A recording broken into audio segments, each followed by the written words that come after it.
Alors, notre prochain invité, Jean-François Roy, qui est directeur du service des loisirs de la Ville de Montmagny et aussi coordonnateur des fêtes du 375e. On n'a pas parlé, parce que moi, je voulais commenter, mais j'attendais justement que tu viennes nous voir pour commenter. Les feux d'artifice, le 13 février dernier, c'était extraordinaire. Oui. Bravo. Bien, merci. On va prendre ça en équipe. C'est un travail d'équipe. Hein? Puis je pense que la population était due pour avoir un peu de lumière ou à tout le moins un peu de réconfort dans cette période-ci. Fait qu'effectivement, je pense qu'on est bien fiers du résultat. Là, on était bien servis. OK. Alors, ça a duré quoi, une dizaine de minutes? Ça a duré 12 minutes dans 4 sites différents, donc pas mal synchronisé. Hein. C'est sûr que la technique, à un moment donné, l'hiver aussi, hein, on a eu un petit pépin. Il faisait froid, c'est déjà froid, mais somme toute, les commentaires qu'on reçoit à gauche et à droite, là, c'est merveilleux. Donc, comme on dit, ça lance bien les fêtes. Exactement. Ça lance les fêtes, mais là, il se passe quoi? C'est quoi la prochaine activité? Oui, bien, c'est ça. Nous, on est vraiment à écouter un peu ce qui va se passer pour la santé publique. Donc, c'est sûr qu'on a des idées, il y a des éléments à lesquels on se donne des deadlines pour dire on prend une décision à ce niveau-là. C'est sûr que tout ce qu'on voulait faire comme des célébrations, des rassemblements, on met ça un peu de côté. On va peut-être fêter pendant 2 ans, donc 2022, où on aura peut-être des activités qu'on va reporter parce que les gens, quand on va venir à une vie un peu plus normale, on va avoir besoin de ces événements-là. Donc, on reporte, mais on a quand même plusieurs activités qu'on va quand même tenir, là, dont les projets héritage. Là, il y a le 5 mai avec la Société d'histoire, donc prendre des photographies.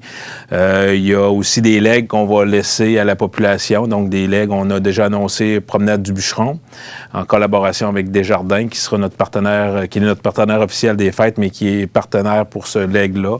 On a aussi celui du Rocher de la Chapelle, à laquelle on va aménager, on va interpréter. Puis on en a 2 ou 3 autres qu'on va annoncer éventuellement. Donc, on va laisser au moins des legs, des éléments à lesquels on est capable de faire et qu'on est capable de tenir avec les normes. Et le reste, on va repousser, mais c'est sûr qu'il y aura des activités tout au long de l'année, mais aussi pas mal en 2022 aussi. On n'a pas le choix. Je vois que tu as le macaron des fêtes.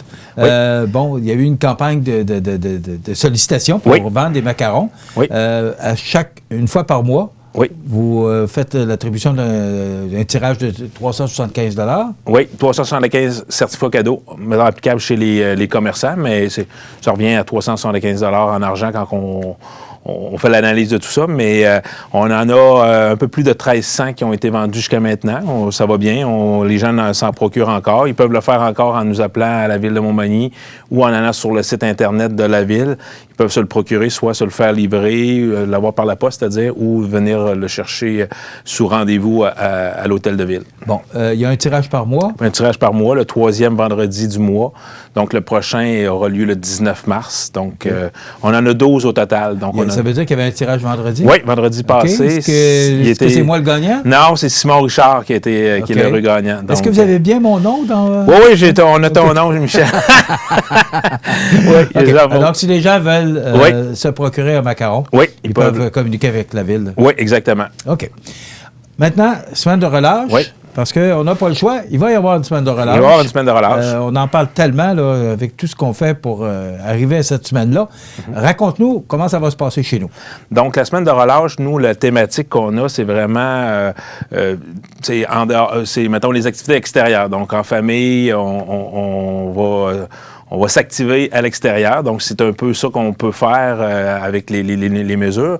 Mais le retour aussi de nos infrastructures intérieures, qui sont la piscine et l'aréna. Donc, l'aréna, vous avez eu la permission de rouvrir l'aréna. On va réouvrir l'aréna le samedi 27 février. Donc, pour la relâche, hein, les permissions qui nous sont données, c'est pour la relâche, tant pour l'aréna que la piscine.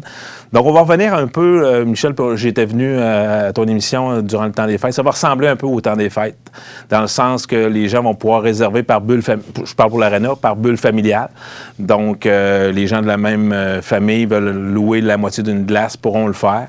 On a 30 séances pendant la semaine et les 2 week-ends qui suivent la relâche. Donc, il y a du patinage libre là, avec 25 personnes maximum à l'aréna. Et on a aussi ajouté pour une autre clientèle qui est le patinage artistique, donc un patinage libre spécial patinage artistique, donc juste les gens qui veulent pratiquer leurs mouvements et leur routine. Donc ça sera fait aussi pendant la relâche. Donc on a quand même une bonne panoplie de plages horaires pour ces 3 activités-là. Puis, bien évidemment, on doit finir la dernière activité vers 7h15, 19h15 pour le couvre-feu. Donc, on a quand même une programmation, en tout cas, qui est pas... qui est quand même... en tout cas, au moins, on a gagné comparativement à ce qui s'est passé au cours des derniers mois. Et à la piscine, c'est la même chose, des bains libres familiaux ou encore des nageurs ou un mix, donc des gens, des familles et des corridors qui sont... Donc, on essaie d'en avoir pour tous les goûts pendant cette période-là qui nous est offert. Et après ça, on verra voir si on peut poursuivre. Tu as mentionné que vous avez la permission de réouvrir l'aréna pour la semaine de relâche. Oui. Après ça, on va voir ce qui va... Si j'imagine... OK, c'est juste pour la semaine de relâche? Oui, c'est la semaine de relâche. Puis après ça, j'imagine qu'ils vont peut-être, si ça va bien puis que les cas sont en diminution, ben peut-être revenir ou à extensionner cette possibilité de tenir des activités à l'aréna pendant les prochaines semaines. On va voir. On est au fait de tout ça. Puis les mesures qu'on va mettre en place vont être encore les mêmes, puis dans le respect des consignes. Puis les gens qui avaient déjà réservé durant le temps des fêtes, tout était fait de façon très sécuritaire et puis pas de contact. Les gens allaient d'un côté, les gens de l'autre, mettons, des gens qui allaient sur le côté visiteur, les autres sur le banc local. Puis les gens Donc, c'est fait de façon vraiment à ce que ça soit très sécuritaire. OK. Maintenant, il y a des activités extérieures? Oui, des activités extérieures. On a un concours de sculpture de neige ou à tout le moins ce qu'on appelle, nous, le Galerie des Neiges. Donc, on a 10 familles qui pourront louer, c'est-à-dire louer un cube de neige pour faire une sculpture. Donc, on invite les gens à s'inscrire. Ça coûte 20 $, mais il y a des équipements qui viennent aussi avec ça, avec une formation, un accompagnement pour réaliser cette œuvre-là. Donc, dans le coin du Marais, là, des jardins communautaires. Donc, il y a 10 cubes de neige qui seront installés pour permettre à des familles de pouvoir venir s'initier à cette activité-là de sculpture sur neige. Donc, ça, il faut s'inscrire, bien évidemment. Puis, si tu me permets, on a d'autres activités. Là, comme on a dit, cette année, on joue dehors en famille à la relâche. La chasse aux flocons, c'est gratuit. Donc, il y a des indices qui vont être installés sur des parcours de la ville et les gens devront aller chercher ces indices-là pour en faire un mot. Donc, c'est un élément à laquelle on se voit aussi un mix de virtuel puis d'activités extérieures. Il y a les défis spontanés aussi, donc on invite les gens à aller sur notre page Facebook pour avoir plus de renseignements. Et aussi, le disque golf qu'on avait installé cet hiver, donc les gens peuvent aller pratiquer ça au Parc Saint-Nicolas. Et il y a aussi la patinoire du centre du Parc récréatif. Et là, c'est pas 4 personnes, c'est 8 personnes qui peuvent de bulles différentes pour louer la glace. Ça, tu parles de la patinoire du centre-ville. Oui. OK. Ça fonctionne comment? On appelle où? Oui, on va sur le... Parce que moi, je marche dans le centre-ville, puis je vois des gens qui patinent. Oui. Mais comment ça fonctionne? Ils vont sur le site de la ville. Donc, les gens qui sont habitués de s'inscrire à nos activités sur Activitech, notre logiciel Activitech, ils vont cliquer leur séance qu'ils veulent louer et ils le font. Ça va très bien depuis le temps des fêtes, justement, qu'on a mis en place ce service-là. Et les gens s'habituent à aller chercher un bloc d'heures pour aller patiner et se faire des dépasses au niveau du hockey, là, jouer de façon libre.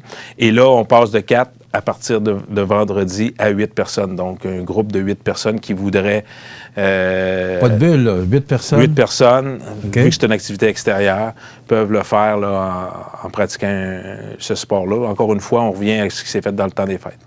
OK.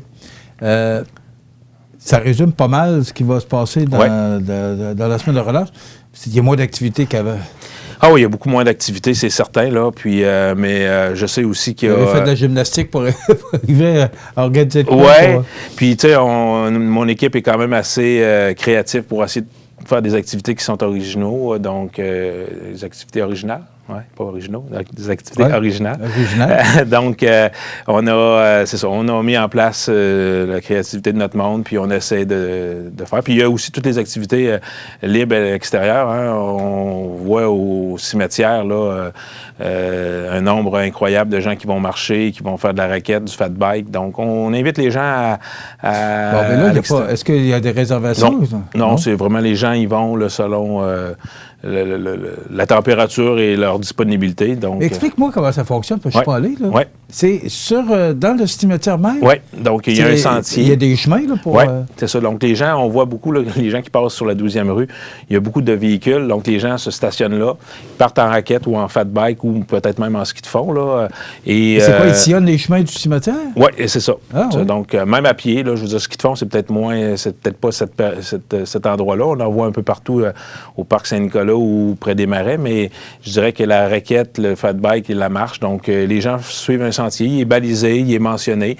Dans certains cas, il est partagé avec certaines motoneiges parce qu'on passe sur des terrains privés, donc on se doit de partager le parcours ou le sentier. Donc, à ce moment-là, et les gens y vont, peuvent faire une boucle, reviennent, et puis c'est très intéressant. Les gens apprécient beaucoup cet endroit-là, puis qui est entretenu avec une entente qu'on a avec les enfants de cœur. Donc, ce que je comprends, c'est que les grilles du cimetière sont ouvertes. Ah oui? Oui. OK. Donc, mais pas pour le véhicule, là, mais vraiment à pied. Là, donc, les gens, il y a peut-être mais c'est pas ouvert à une automobile là, pendant l'hiver, mais si jamais les gens se stationnent à proximité, puis ils partent à pied, puis ils font la randonnée qu'ils veulent. Je me pose la question, probablement qu'il y a des gens qui nous regardent. Pourquoi le cimetière? Parce que c'est un beau secteur. Hein? C'est un des espaces boisés uniques à Montmagny. On n'a pas beaucoup accessible, là, je parle. Et donc, c'est survenu avec les enfants de cœur. On pourrait peut-être... Puis ça se faisait de façon indirecte. Hein? Les gens y allaient, puis on a décidé de le baliser, de l'entretenir, puis au plaisir de toute la population. Puis à ce moment-là, il y a aussi... c'est une activité libre. Hein? Les gens y vont.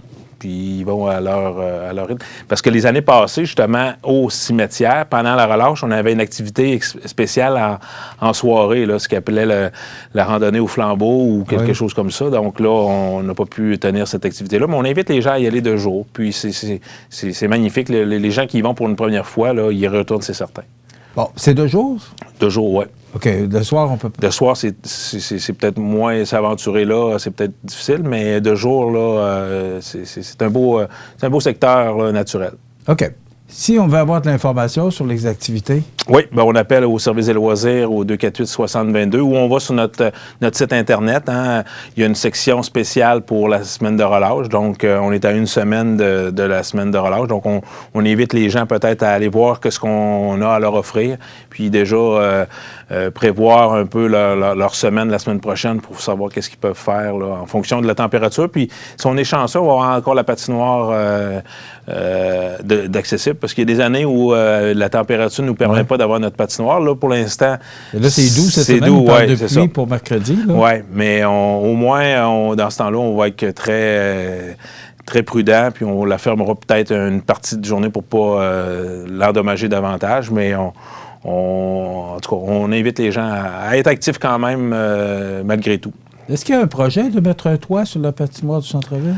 Il y a déjà eu un projet. C'est sûr que c'est très dispendieux. Non, mais il y a déjà eu un projet où il y a des gens qui ont déjà dit « Hey, ça serait le fun, effectivement. » C'est sûr que ça prolongerait un petit peu la durée de vie mais bien souvent, il faudrait peut-être l'avoir prévu avant et non après. Mais, mais c'est parce que c'est ça. Effectivement, le soleil rendu à la mi-février, fin février, est tellement fort que des fois, c'est les rebords des patinoires où là, ça fond.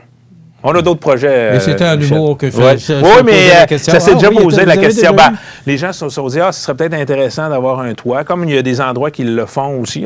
J'ai vu quelques projets de gens, là, de municipalités qui ont vraiment là, une patinoire et un abri sur Mais des fois, il vaut mieux le prévoir avant qu'après parce que là, des fois, c'est des coûts un petit peu plus onéreux. OK. Ben écoute, ça complète. Ça complète. Si quoi que ce soit pour les fêtes du 375e, nous tenir au courant des activités là, qui vont se tenir prochainement parce que je pense qu'on y va au fur et à mesure que ça déconfine. Là. Exactement. Merci beaucoup. Merci, Jean-François Roy, directeur du service des loisirs de la vie communautaire de Montmagny.